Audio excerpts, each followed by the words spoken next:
attracting wealth, the secrets of the millionaire's mind. When I refer to wealth, I mean much more than just money. I've met, and indeed I know, some of the richest people in the world, but some of them have very little of what I'd call real wealth. Some of them are workaholics with little quality time or friends, just looking for the next million. Of course, wealth is partly about having money, but real wealth is good health. Without your health, what use is money? Real wealth to me is having good friends you can share intimate and pleasurable experiences with, laugh with, who stimulate and fascinate you. Real wealth is feeling happy most of the time. Real wealth is a sense of knowing you're contributing something to the world, that your life is worthwhile.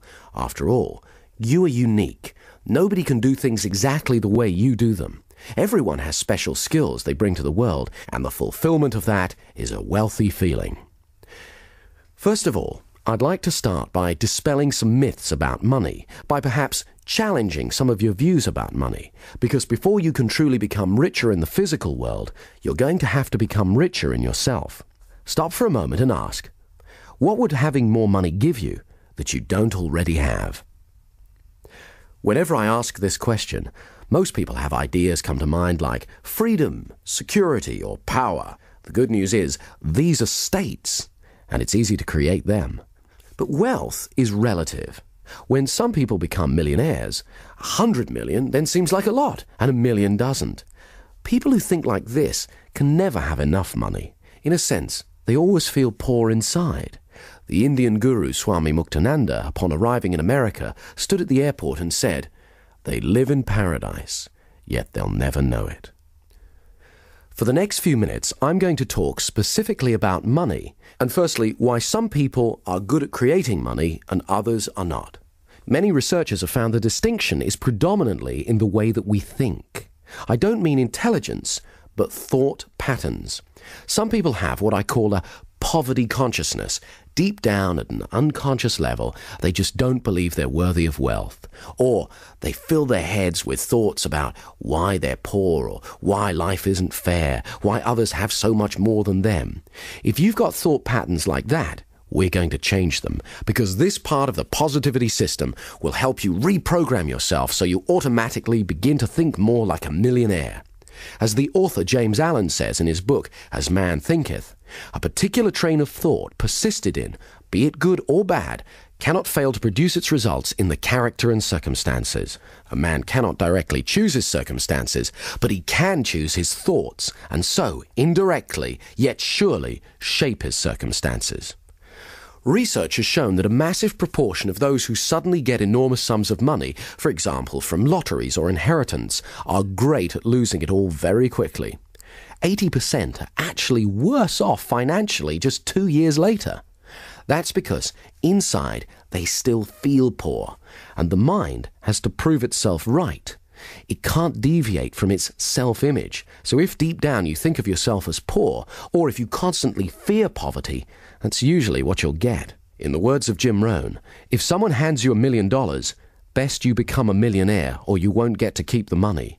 You need to have the self-image of someone who deserves great wealth.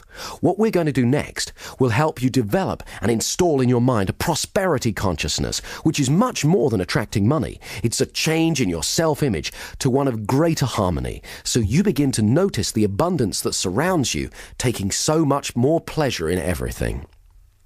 If someone has money problems, that's usually only a symptom, but not the root cause of the problem. There's something in them that needs to change. This isn't just another get-rich-quick scheme. The positivity system helps you change your fundamental attitudes towards wealth. As the saying goes, give a man a fish, he eats for a day. Teach a man to fish, and he eats for life. So what is money? The earliest system of trade was bartering. Eventually, coins were used to represent the value of things. They were the first IOUs. Then came paper money. A dollar bill is an IOU from the government. They used to print only as many dollar bills as they had gold reserves to support in the bank. However, in the 1940s, the governments of the world decided to abandon the gold standard system. Since then, they've been printing money like it was going out of fashion. So now there's only a fraction of gold in reserve compared to the amount of paper money in circulation. Even paper money is being replaced by plastic credit cards and numbers in computers. So money is essentially a symbol.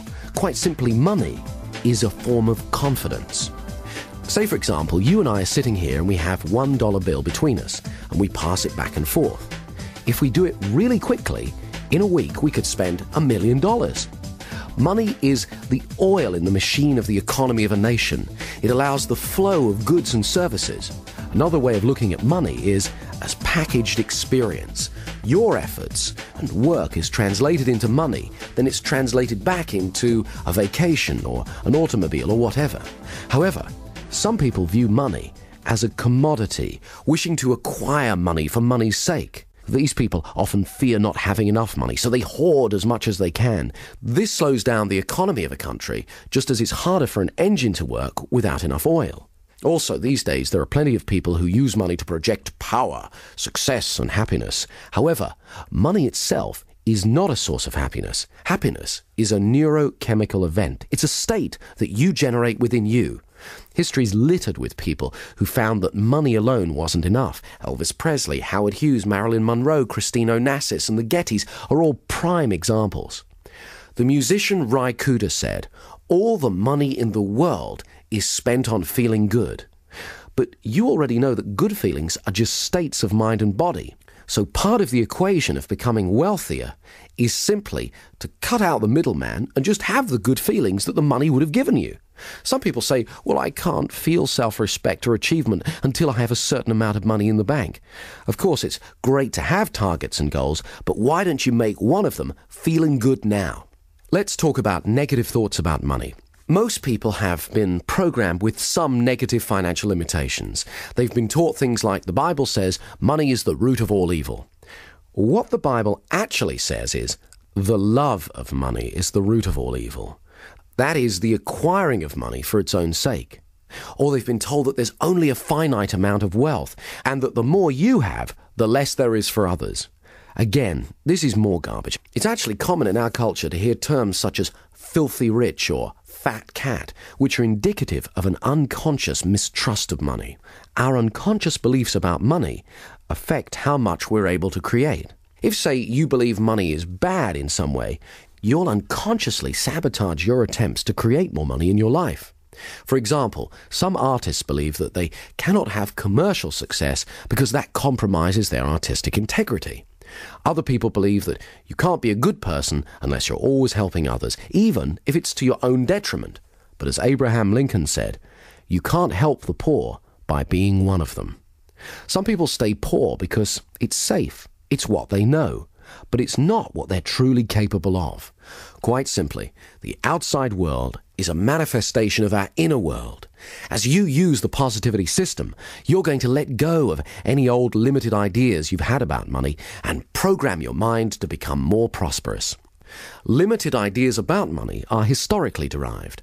During the Middle Ages, the feudal system gave wealth to a privileged few, whilst the masses were tricked into believing that poverty was their salvation.